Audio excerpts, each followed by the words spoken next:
Minded. You being open-minded? What? What? Really? Hi, everyone. Anyone that's in the chat. Urza, thank you for joining.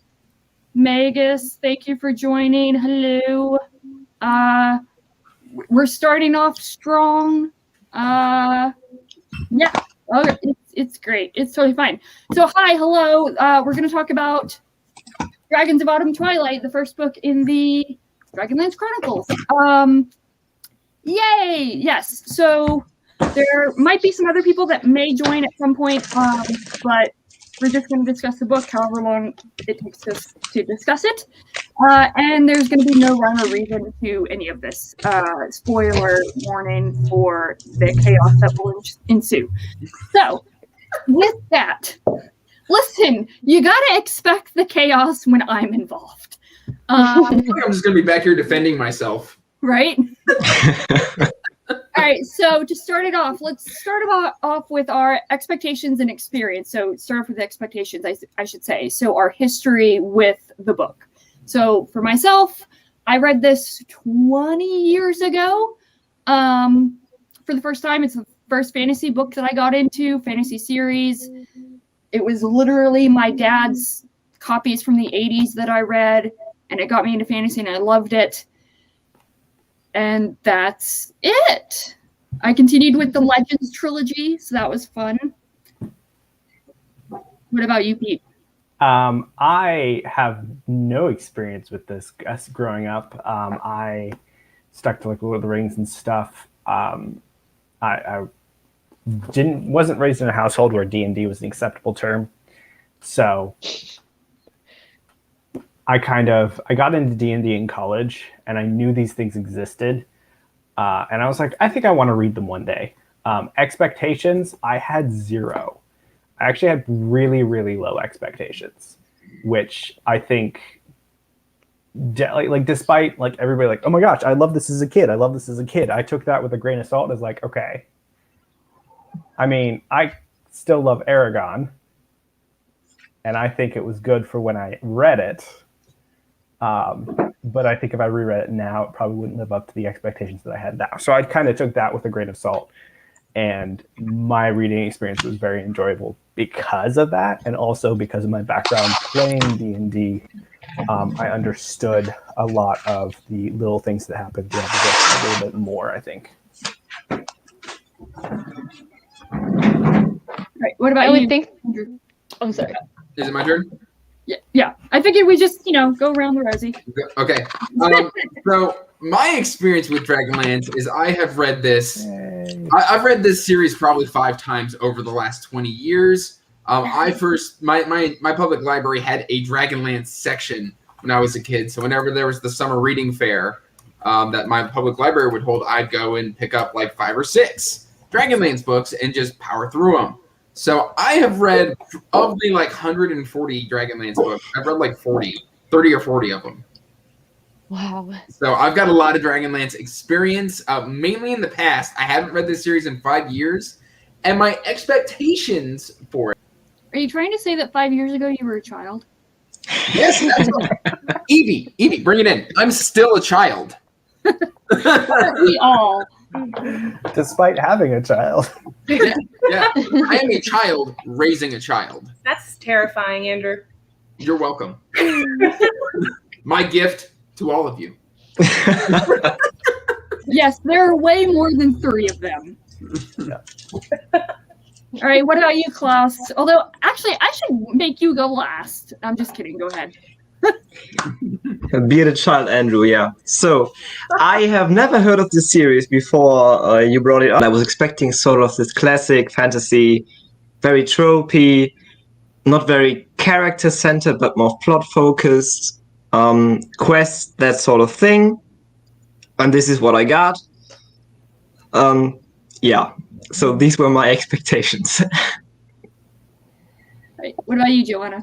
Okay, well, same as Klaus, I think. I never read this book growing up, and I do remember, though, seeing the bookshelves on bookstores have the DragonLance logo, as well as what's the other one that I'm thinking that's related, the other term that's related to this? Forgotten Realms. Forgotten Realms? Yes, Forgotten Realms. And I did know some people who had read these books. I think some of these books growing up, though I didn't hear them talked about quite as much as Lord of the Rings and Dune and some other books.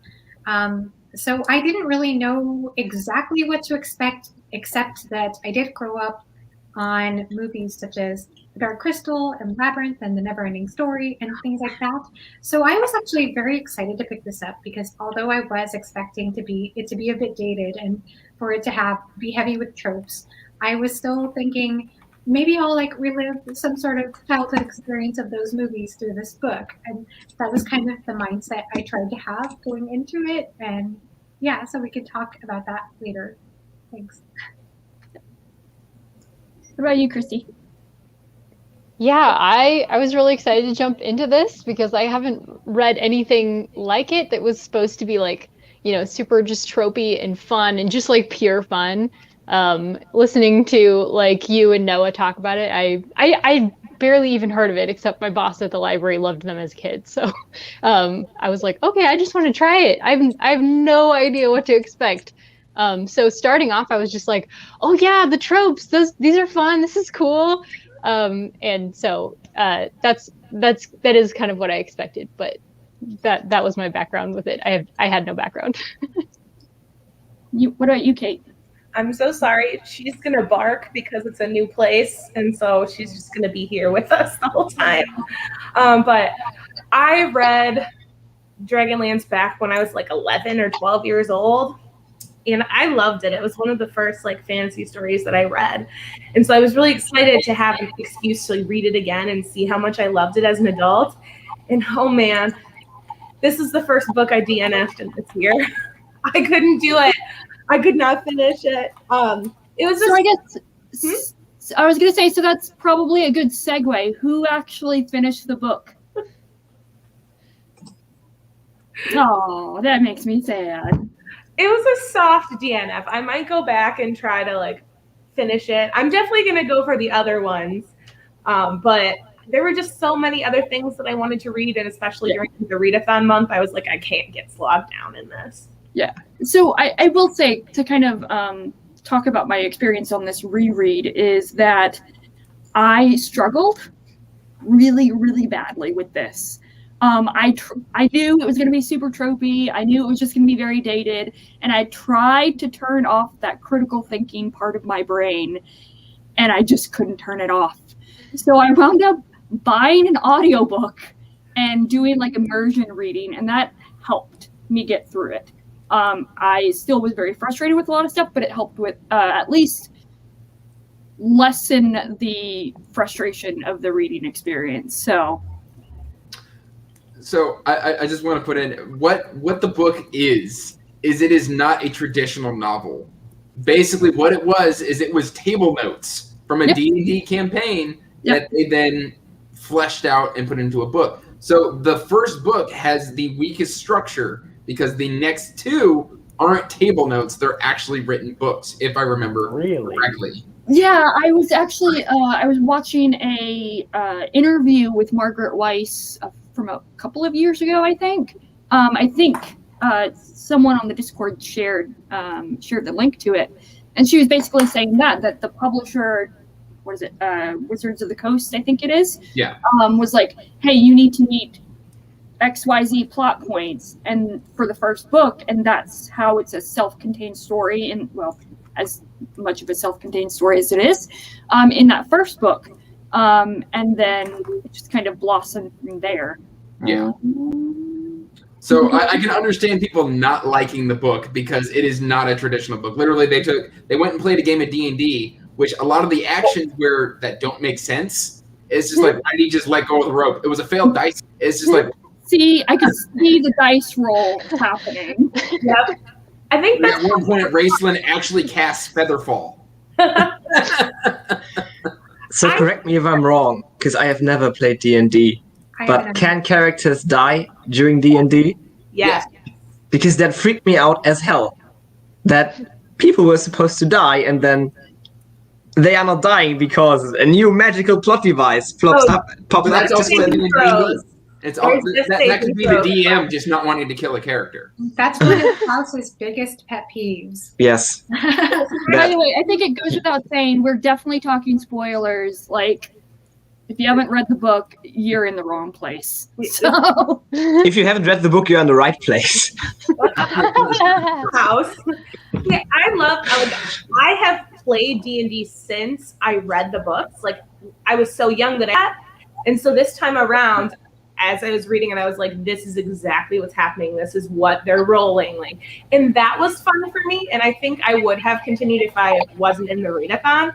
And so that wasn't what bugged me about the story. So, I don't know. Yeah, I have, because of Critical Role, which is a bunch of nerds playing D&D online and a bunch, like millions of people watching them because weird things. I'm familiar with the narrative structure. Like this, it basically just felt like a written episode of that, but with less personal commentary. But like the structure was the same. So I think that's probably why I was able to like enjoy the structure for what it was and not really expect anything out of it other than goofy I wonder fun. if playing the game did make a difference, like in your ability to finish and enjoy the work. Maybe just because of expectations. See, on a reread for me, playing the game brought it down, in my opinion, because then I noticed everything. Okay. Well, I've never played D&D, but I have played, I played one of the Final Fantasy games. I think it was Final Fantasy X, and sort of games like that. So I do have some familiarity with some of the things, I think. Maybe. But yeah, I wonder about that too. Like, speaking to the structure though, I think that maybe like what you mean, Pete, do you mean that like it's very episodic? Yeah, so it's very episodic. It feels like, oh, hey, this is the end of this part of the campaign. And you can almost, if you really look hard, you can tell where they split between sessions. Yeah, Definitely. there's like the tavern opening where everyone walks in the door, and I will say I noticed that, and I thought, I was like, man, pacing for a book is garbage. Yeah. So I will concede that I did not like the pacing at all, because I'm like, how did we get here? Like, where's the transition? Like, just give me a stroll through the forest or something like that. Like, walk down a road, do something. Don't just show up in a new location. 100%. I actually, I rated this a 3-star on Goodreads. I wonder if that was maybe a little generous for how I actually felt about the book. But where I was struggling, and maybe Klaus can answer this question for me, was I was trying to decide, is this worse than ACOTAR? Yes. Yes. Yes. Oh, I wow. do believe so 100%, because ACOTAR is aimed at a certain group of people. It is that terrible, I'm sorry, but it's just the perfect YA fantasy romance. That is ACOTAR. It is, you shouldn't think too much about it, but there's still, in terms of the actual writing, it is still okay in my opinion. It is what writing should be like for that age group, so that teenage girls, who are the persons that this fiction aims at, that they can read it and they can immerse with it, and it's fine in terms of the writing style. But I think the writing style in this one, for me, it was just garbage, complete garbage.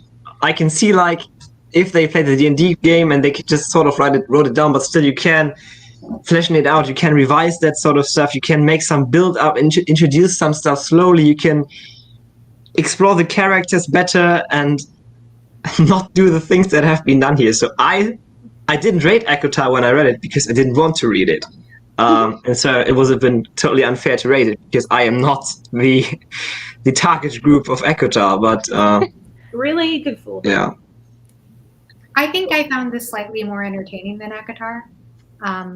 But I was really bored during ACOTAR, and I thought it sounded like a cool concept because I like fairies, and I think there's part of me that likes a romantic plot to some extent, but it didn't work for me at all. But yeah, that's what I was kind of trying to figure out in my mind. I'm not very good at ratings though. And maybe just that aside, I did struggle with this book. It was hard, and I did read it during the readathon, and I did push forward, and I did want to participate in this live show, and I tried. I tried really hard. Yeah, so I will say that I did rate this 2 stars, and I thought that was generous. But again, the nostalgia is still there. No matter like my qualms with it, my frustrations, like the nostalgia still is alive and well. But it does not cloud my judgment. But yeah, so with that, let's go to some more positive things. Either whether you finish the entire book or whether you DNF'd it of what you read, any favorite scenes, any favorite characters? Who was your favorite character and why is it Raceland? Oh, you already said words. I just was laughing out loud in the opening scene when you meet him, and he's so grumpy and like emo. You're so serious, and I'm just sitting here. No, why did my young self think he was so cool? See, Flint is probably my favorite character. I know I've been saying in the chat it's Tasselhoff. Really, it's Flint. I've actually played a D&D campaign and made a character based off Flint before. I love Flint Fireforge, and I love when Tasselhoff and Flint interact. I have a note here. Tasselhoff Burfoot is the true hero of the Lance debate. So, but I will say that, so I remember really loving, well, obviously Raceland, and Goldmoon. And I think that's more because my dad loved those characters. I still love Raceland. Like, really? Yes, he coughs a lot. Yes, he's like, he gets weak all the time. But dang it, I love him. Okay. He's diseased. Yeah. He has at least some hidden depth to him. Like he's the most interesting character. Read the Legends trilogy then, Klaus. It'll be fine. Even you like Rayson because he talks about death a lot. It's true. It is. I actually have a quote that I marked, and like, he's basically like, "What's the point of hope? There is none." And I'm like, "Yes, there is no hope." It's because he's got tuberculosis. Okay. Listen, my favorite poet is John Keats, and he died of tuberculosis, so that's totally up my alley. Yeah, up your vein, Rick, you mean? He does have some romantic style undertones. It's true. But even though I was somewhat joking with this, I really loved Tasselhoff. Like, he's not believed because he's a Kender, and like, he points out everything because he's like noticing everybody and he's very observant. Everyone disregards him and what he says. I mean, he turns out to be right 99% of the time. And he takes them out of all the crap. I think Tasselhoff is like H.M. Murdoch and Flint is like B.A. Baracus, because the entire thing of Flint not wanting to go on the water and not wanting to enter that boat reminded me so much of the A-Team.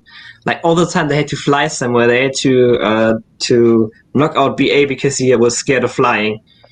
And it was literally the same thing. And I bet you that they got it from that because it is the 80s. 100%. That's a trope. Yeah. What do you think of Sturm?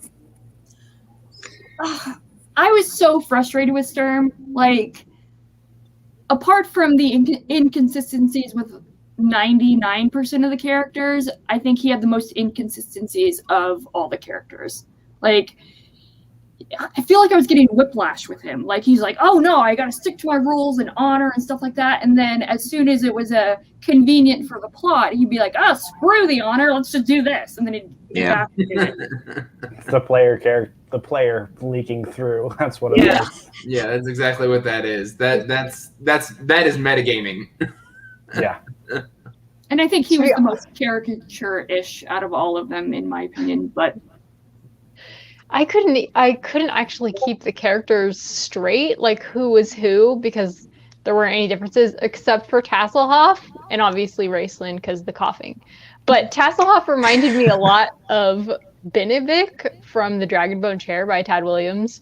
So I did kind of latch onto him a little bit. I was like, oh, it's like Benevik too. Although I don't know when that was published, so maybe he's the original. Benevik is my favorite. Woo! Yes, Benevik. From Dragonbone Chair.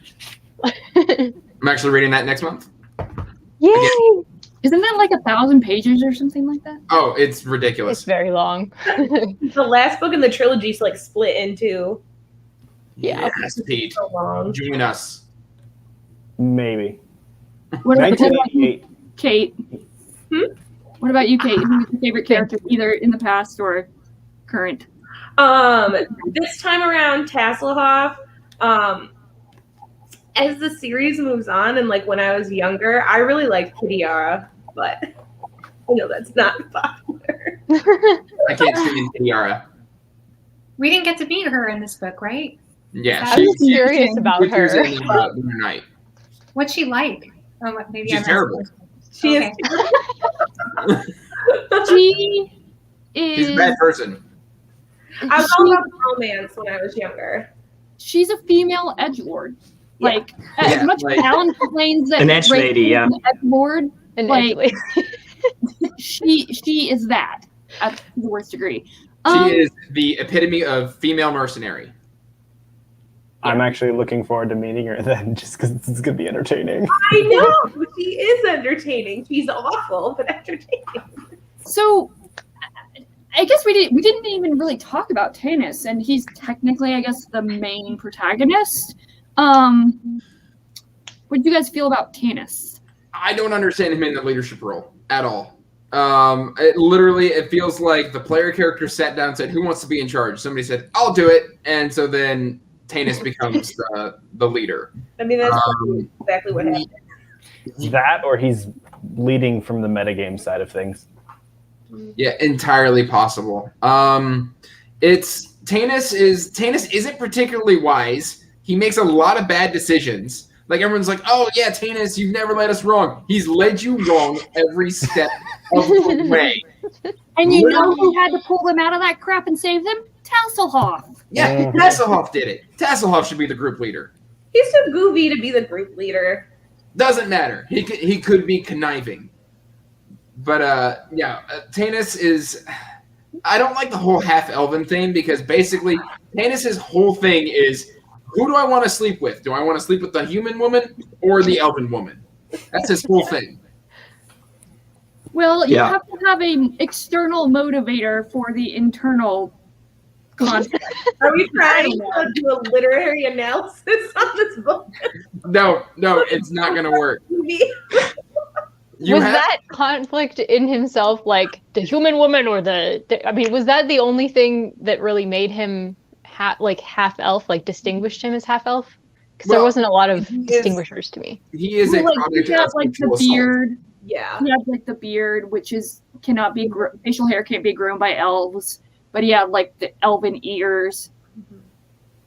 Like, Just slightly never older I had to than keep like- checking. Oh, I'm sorry. Go ahead. Oh no, it's just he's like being torn apart on the inside. Which side does he want to be more like? And like that's the extent of his character. Yes. I was like, okay, so is- he's the Arwen.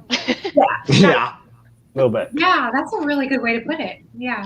The thing is, he's over 100 years old and he doesn't feel like it. He feels like a teenager who isn't sure, like, Who am I? am I an elf? Am I human? I can't decide. And That didn't feel like a major conflict to me, though. Can't imagine up in here. So I'm going to go here. And, basically, Tanis's whole thing is the modern day of the girls who want the bad boy, even though the nice guy's like right there. And just gender swap it, and that's Tanis. Yep. Just like, I'll be healthy and I'll love you forever. But they're bad and just, You wear leather jackets? Yes. Evie, I think that is a gift. Thank you. Segue from that to talking about Lorana. And I'm just going to start off this way. The fact that Tracy Hickman modeled Lorana and dedicated Lorana to his own wife named Laura, so it's not that far of a stretch.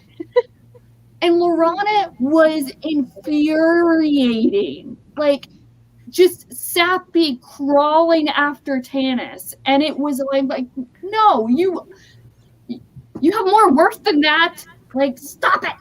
NPC created by a man. Yeah. I totally forgotten about that character. Now that you bring that up, I'm kind of grossed out. Yeah. After his wife. Yeah. It enraged me. It does get better. Who's It does this? get better. Yeah. Who is Just being Lorana? Was this partially. someone in the second half? Yeah. I guess so, because I didn't meet her. Yeah, me neither. I'm like, I forgot who's about this her. I person? mean, she's just, yeah. She's very forgettable. Okay. She is very forgettable, but at the same time, yeah, she's all over Tanis, and they, yeah, you hear They something- were childhood. Infatuatees. Like, they were raised together. It was like, it's literally like Aragorn and Arwen, but Yeah. the opposite. Like, they were raised together. They were raised in the same household, because I forgot the dark parts of this which they didn't even go into. It was mentioned in passing, and that was it, of Tanis coming about because his mother was raped by a human. Yeah. That's right, Like- yeah. So So they took pity on him as an elf and brought him into their household. And so he was raised alongside Lorana as like a sister. It was supposed to be like a sibling relationship, but then he ended up growing feelings for each other. In which case, Lorana's father really regretted taking him in the first place, and then Tanis left, and then There's Lorana Emily. still wanted him, and then he's like, "Well, there was this other girl that you all mentioned on the side." So it's like the Lannisters, basically. It's just for you, Alan. Not quite blood, but yeah. So what the story of the book isn't meant to stand up on its own. I believe Noah mentioned this in chat, even though he's not here with us. I'll bring it up. Basically, because it's a D&D campaign, you're not supposed to analyze everything in the world. It was never meant to do that. It was never meant to hold water. But because it did so well and was expanded, all of that gets filled in inside and other books. Okay. Alan, get on this stream and I will fight you. Okay, so as far as going back to expectations, so you all kept making so many jokes about how Raceland was this edgelord, and I was expecting some edgy character, and I didn't remember the name that was Raceland. So as I started reading the book, I'm like, what's this edgy character that they're talking about?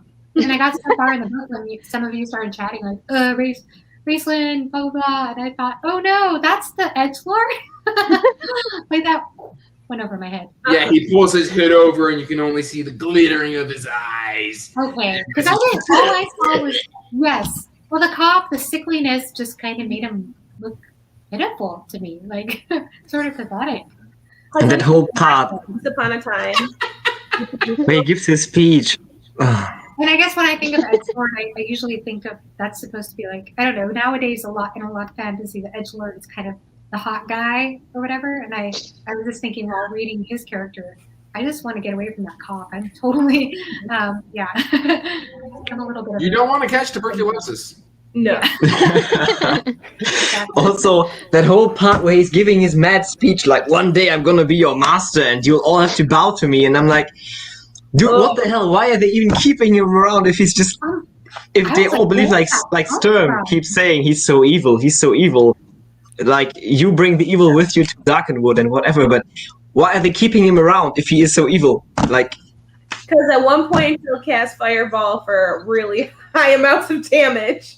Save I have a theory about him and his brother, though. Is it Caramon?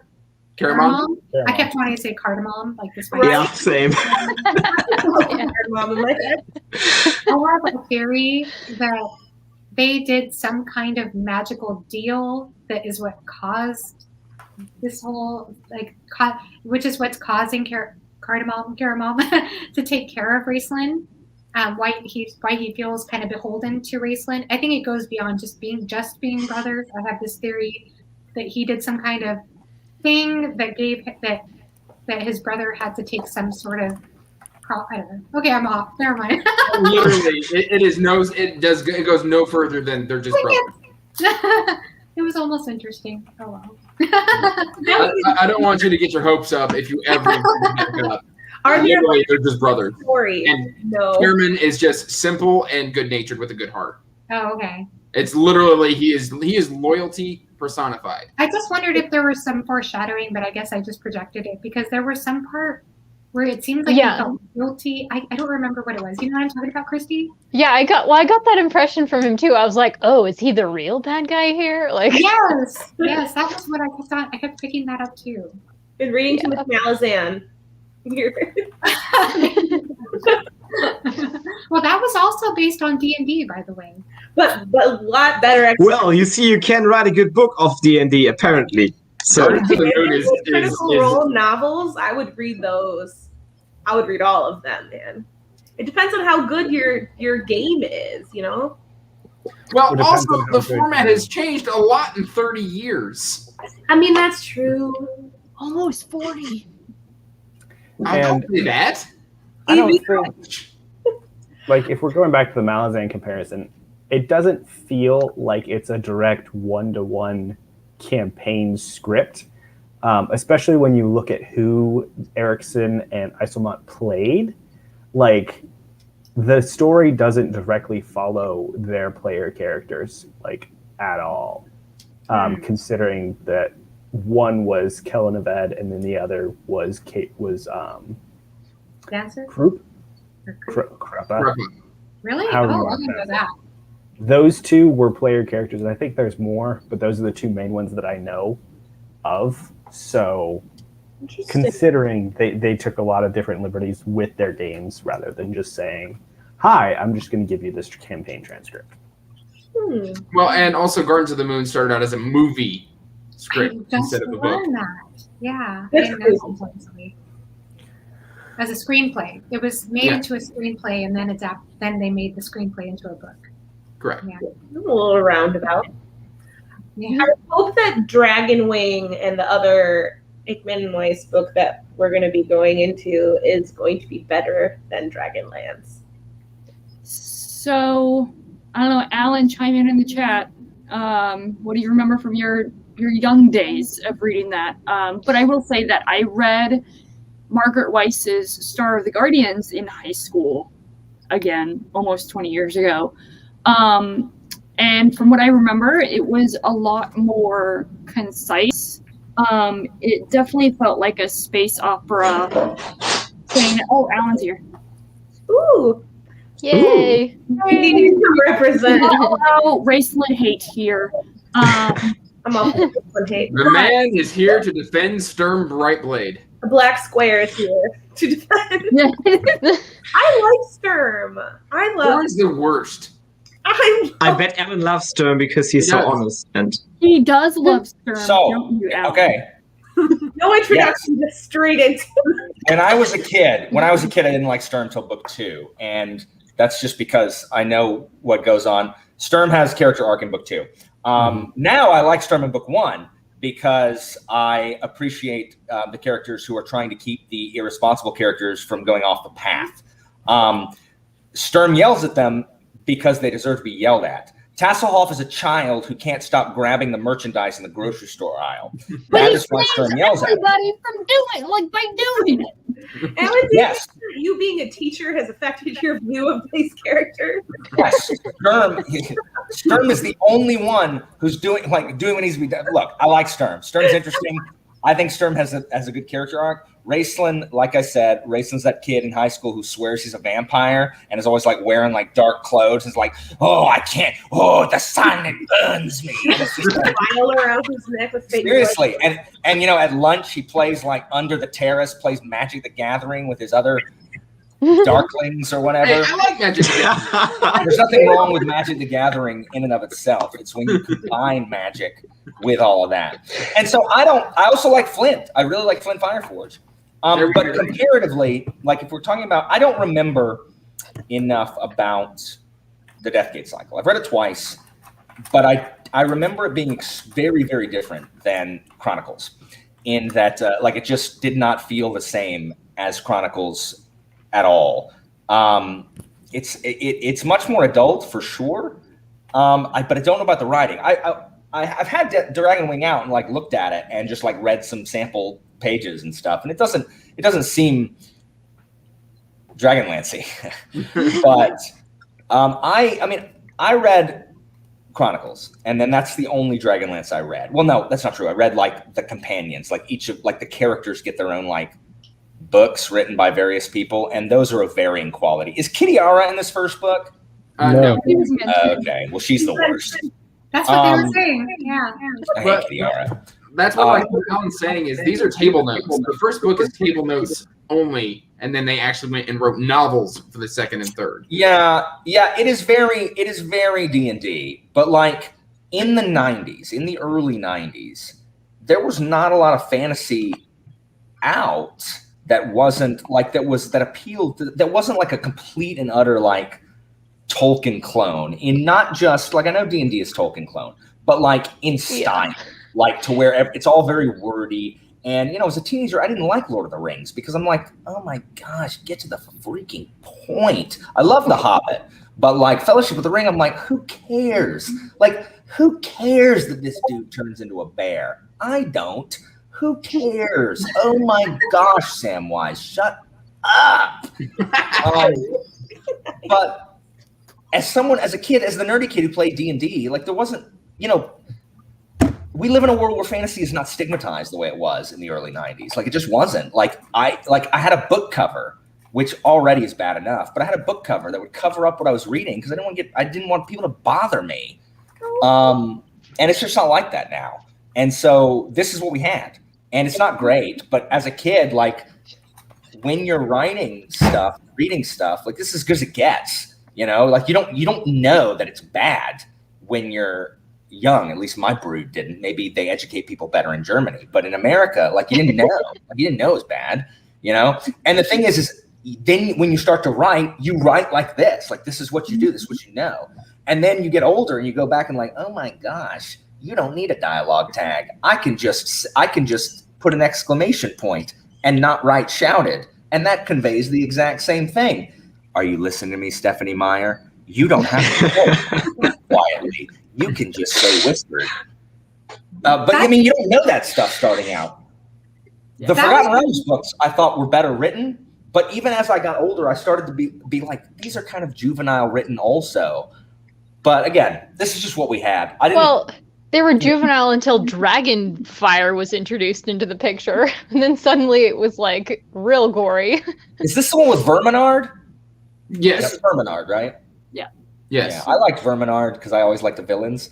And yeah, Dragonfire, people died. But the thing is, for the nerdy teens... No, he didn't.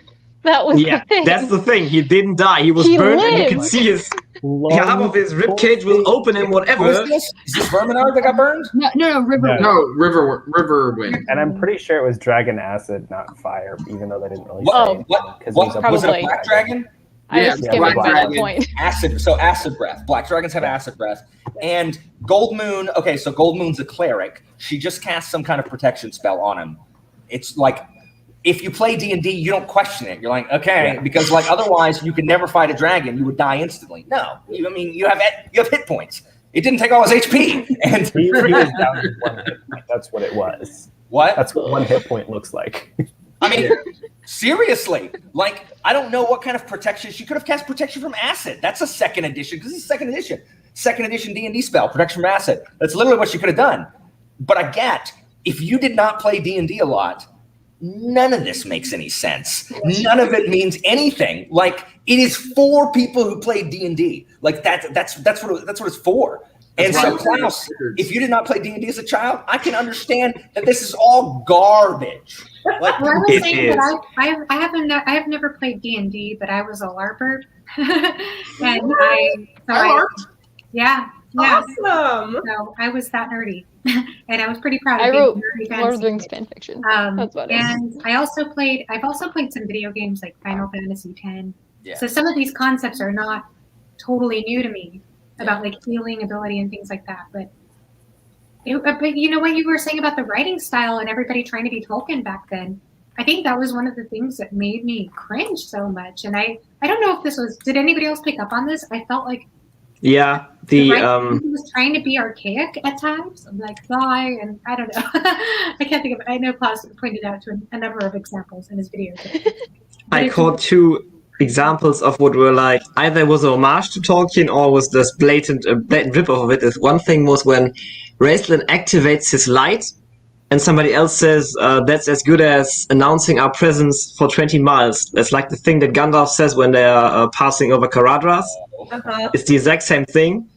And the other thing is when what's her name, the woman Goldmoon, when she vanishes into that temple, in the head of one of the other characters, he felt like he was hearing "Run, you fools," and that is like Gandalf. Oh yeah, for dying. Sure. So I was like, okay. Yeah, the description of Tasselhoff, I kept looking it up because again, characters, but. When I looked it up, it was like exactly a type of Bilbo. It was like a halfling who, it was. Who was stealing? Yeah. Like they've admitted they ripped that off of hobbits. Like Tolkien invents hobbits, and so Guy Yax, when he invents D&D, they're called halflings. They're literally hobbits. They're just called halflings. And then Wise and Hickman and everybody else that was involved in creating Dragonlance, they needed a halfling, but in Kryn. So they just gave them top knots, and you have Tinder. That's what they did, and they're more like thievy than halflings. Yeah, more flexible. Yeah, got the sticky fingers and that wanderlust. Yeah. Well, that was it seemed very deliberately Bilbo to me because he was the thief and he was always like wanting to wander, unlike most hobbits who wanted to stay home and be respectable. And Andrew, I don't know if that was intentional, but Wanderlust is actually the name of Tasselhoff's companion book. It was intentional. I love that book. Those standalone. Wanderlust is actually one of the better ones in there. Sturm's is the best, obviously. But I haven't read those in probably 15 years. It's a German term, yeah. It is. What's the German term? Wanderlust. Well, yes. Oh, yeah. Yeah, because we are a people of people who like to wander around. Yeah. Yeah. No. All right. As a not very seamless segue, what are some of your favorite scenes of either the entire book or what you read? When the dragon, right? The dragon, yeah. When Raistlin laughs because they are bringing the dragon head with them. Yeah. That is the only time I smiled. Tasselhoff saving everybody. I kind of liked the part. Oh, sorry. No, go ahead. I was just gonna say I kind of liked the part where they were sleeping on the Pegasuses. That was kind of nice. Just because I would like to do that. That would be fun. Oh, Klaus is having an aneurysm. They are on flying horses. They are on friggin' flying horses, and they are sleeping while flying on flying horses. And I'd be how awake. does a horse smile, by the way? I know I asked this question before, but how does a horse smile? In your imagination. Have you watched My Little Pony? I watched your video today, and I remember when you started talking about the unicorn, I remember hating the unicorn scene when I was a kid. Like, I was like, oh my gosh, Klaus, yes! I also hate that. It's so ridiculous.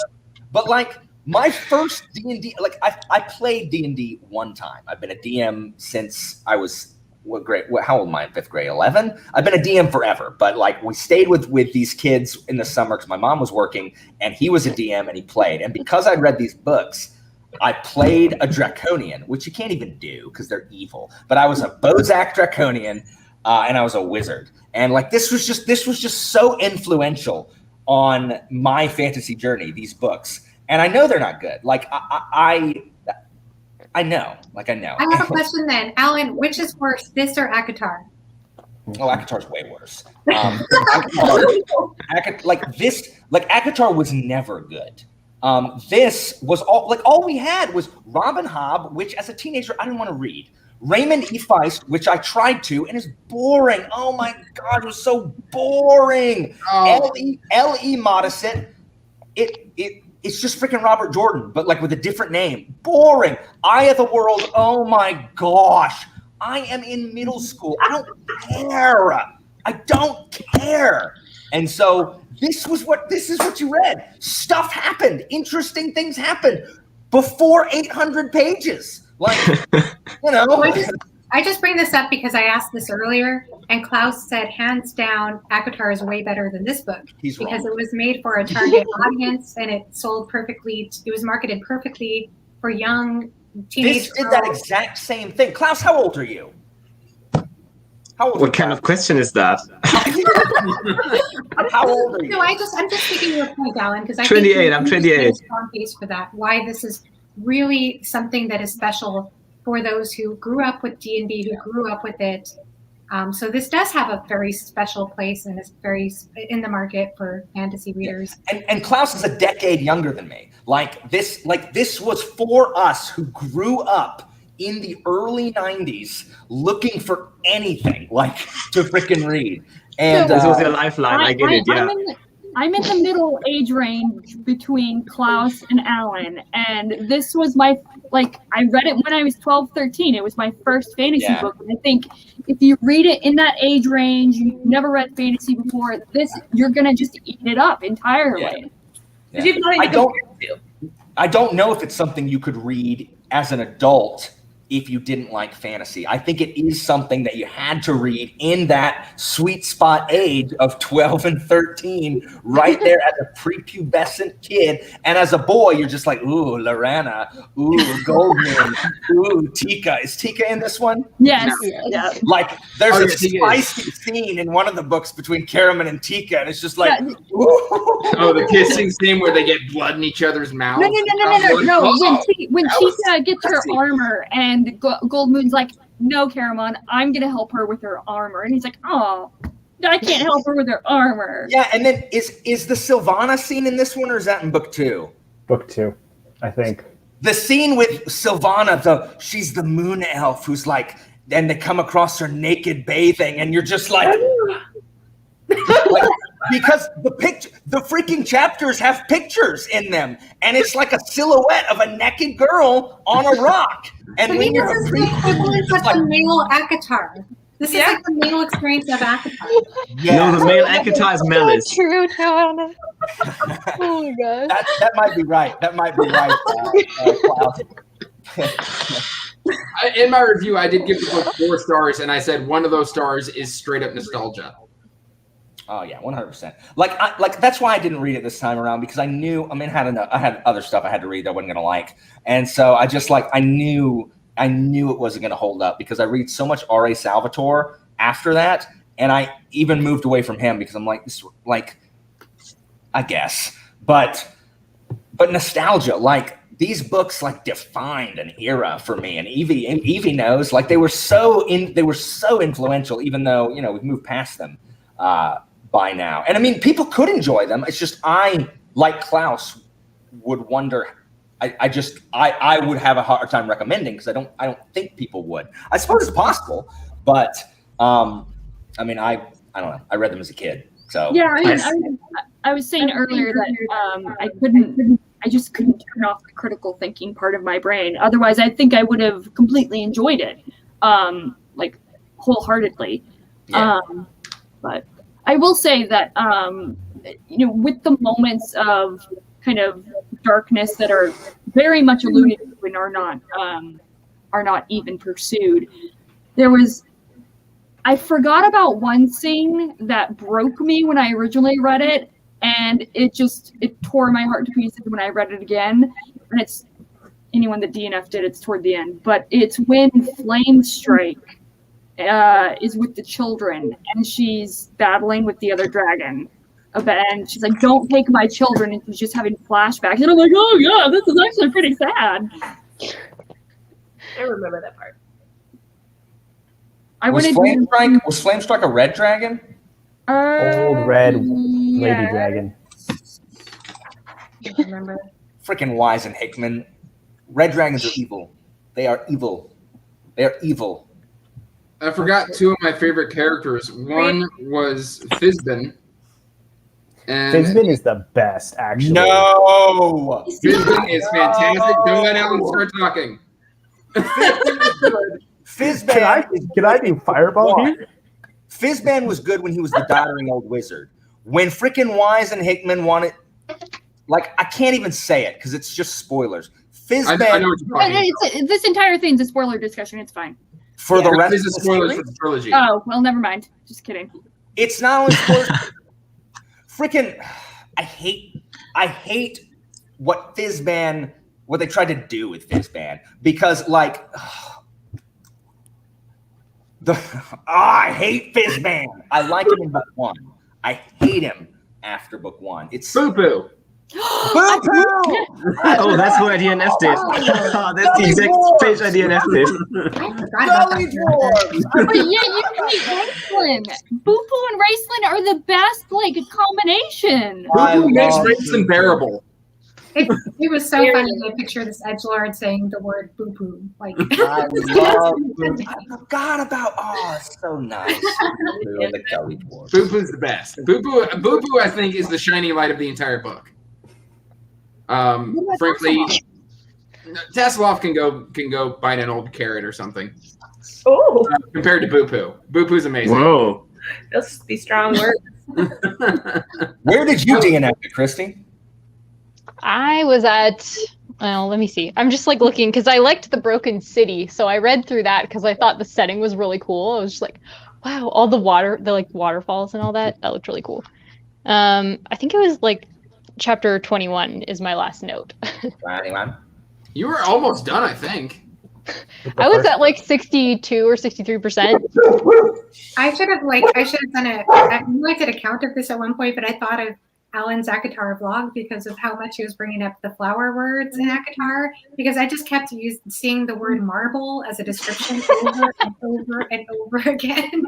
Like the jewel tones. The marble skin, the marble gleam. I don't know. Like, The It's extra so part of weird. miracles continue. Hey, when you see obvious, like, I finished it. repeated word usage, like frickin' Pierce Brown's use of truculent. Like, truculent isn't a common enough word to use it that often. It's just not. But like that stuff like that sticks out. Like if they use marble a bunch, like I didn't start tracking Mass's flower usage to start with until it kept happening. Then I'm like, this is ridiculous.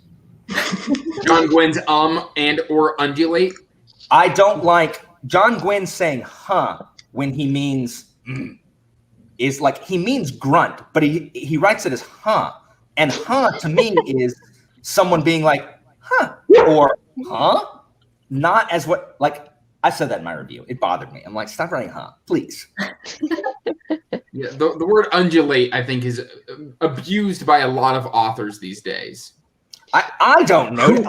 Wasn't it Murphy Napier who filmed that video on the use of undulate? Yeah, but I don't Reminds me. undulate that often, and it doesn't bother me. And when people use it, they're using it in the definition that undulate is. Like, that's what undulate is. Like, that's the word you should use. I don't think undulate is overused. I think it is used commonly in fantasy, but that's just because it's a good word. Like, there's nothing wrong with undulate. Murphy needs to come down off for undulate hate. Like, that's, It captures a whole movement. yes. Damn those millennials. Yeah, whatever. It's way better than latifundia, which is Pierce Brown's other thing. Kevin is still laughing over that one. Latifundia. Yeah. Klaus, what have you read Salvatore? Not the first trilogy. I've read when they're already in Mithril Hall and fighting that, what's his name, Obuld or whatever, that Orc King. The Thousand Orcs? Yeah, that's it. Yeah, That's the most boring book I've ever read in my life. That's why I quit. I stopped reading Salvatore because of the Thousand Orcs. Yeah, there are 3 books in German. I don't know if there are 3 books in English as well, but I liked them well enough when I was a teen. Man, you should have read And I one think they before. were better than I agree. They're this better year. I agree I with you. just bought Dark Elf trilogy. I did too. We should compare it. I think the politics that goes on with the Dro, like the politicking in the rival houses and stuff, is like, I think it's really, really good. I can't say how well the books are written. And R.A. Salvatore is one of those writers where you have to know literally every single move of every single combat is described in detail. So if you are not interested in every slice that every sword makes in every battle, This blade. Oh, what a cloud. First of all, Not that video. First of all, Sebastian de Castel is a fight choreographer. And Yeah, those are he is. Second, like the main character's a duelist. Like that's supposed to be there. D&D is filled with pointless fights against goblins that no one has any chance of losing that we don't need to read about. You can just say they killed the goblins and we can move on. There's a difference, Klaus, and you know there is. I actually really like the Grey Coats. I actually DNF'd at Saint's Blood, came back, and then Saint's Blood became my favorite Just book. ignore Klaus. He's rabble-rousing. I always am, but well, I might continue next year, but we'll see. I accept your judgment. All right. So we're coming up on an hour. No pressure for anyone that finished, but anyone going to continue with the trilogy? I plan on it. All right. 3 of us. I'm sorry. I just can't do it. I just feel too bad doing it because I know how much it means to people, and I love that it means so much to people. I mean, I love campy movies I grew up with, like Labyrinth and Dark Crystal, and I know that people younger than me cringe at those movies. Like, they're awful now. How do you cringe at David Bowie? Right. That's what I'm saying. Look at David Bowie and a 16-year-old girl. Right. Watching that as an adult is really uncomfortable. Oh, it is. It totally is. No, I totally get it. I totally get it. And I don't want to take away that joy from people by saying, I don't like the book you love. So I think book 2 is the I feel the strongest. same way, Johanna. I don't wanna stomp on remember. people's fun. I don't remember Spring Dawning as well because book 2 I think is the best one because book 2 has some like actual like gasp moments that like I like the Sturm's in book 2 a lot, so but I think book 2 is the best one. I don't like Sturm in book 1. I do think Sturm does get better once you get more of his backstory in book 2. Yeah, like it makes a lot more sense of why he's a giant stick in the mud and he's super inconsistent. What's his book called? The Oath and a Light or something? Oh God, I don't remember. I like book 2 the best. Oh, I think I could say that actually, even though we just got that comment about how it's not as congested of a cast, actually, I think that was one thing I thought was done pretty well in this book, as far as I was concerned, is that having such a big group of characters, I felt like the authors did a good job making everyone present throughout each scene. So that was a strength I can point to. Because sometimes that happens where there's a company of characters and I will forget that a character is there. Yeah, characters get pushed to the sidelines to focus on others. But any other, I guess, final thoughts? Good or bad? I won't continue either because I don't want to hurt people's feelings. Listen, I did the name of the win, okay? So you DNF'd the name of the win and still freaks me out. And the game of Kings. All right, well, just being more honest then. I mean, I don't want to hurt people's feelings. I was honest, but at the same time, I almost went into a reading slump, honestly, reading this. Yeah, my TBR just is too full to continue for now because honestly, I'm really sad because I would love to read it because I love this book. I think it's beautiful. I love the illustrations and everything, but yeah, I can't. It is a pretty book. Isn't it pretty? Yeah. I just like holding it. You know. That's because UK does great editions of books, I'm finding out. They have been making that bind up omnibus since I was in high school. I had that exact copy of that book. Really? Yes, that bind up of the 3 with that cover. I had that exact bind up. I also had the 3 individual books, but I had that exact one as well. So they have not changed the binding in it forever on those. Yeah, I have Ellen's name in here. So Nice awesome. Yes, those are the ones I had, Evie. I have those ones, Pete. I had the ones that Pete has in his hands growing up. Mm-hmm. That was the second edition of the paperback covers. I remember when those came out. But my friends and I already had the original ones, and we were in school, so we had no money. So this was back when. Do you know how much I paid for? I remember walking into a bookstore and walking out with a paperback book in my hand for $5.32. Yeah. Walk into B. Dalton, $5.32. I would save my lunch money. Like my stepmom would give me money for lunch, and I just would eat lunch, and I would just like stockpile it. And so then I would, buy books with it. It's a true story. Yeah, that's crazy. Or was it $6.99 when I bought it? I don't remember. I miss those days. Now you buy a paperback, and it's like, here's $30. Ugh. It's ridiculous. Something inflation. On that note, I think we're good. I don't want to take up too much more of everybody's time. Words are hard. Anyways, thank you everyone for joining the conversation, whether you liked the book or not. I appreciated your input and conversation. Thank you for everyone in the chat. I know I was terrible at actually keeping up with that and sharing chat on screen, but it's fine. It's fine. It's fine. Hopefully, potentially, we might have a discussion for the next book. We will figure that out when people start the second book.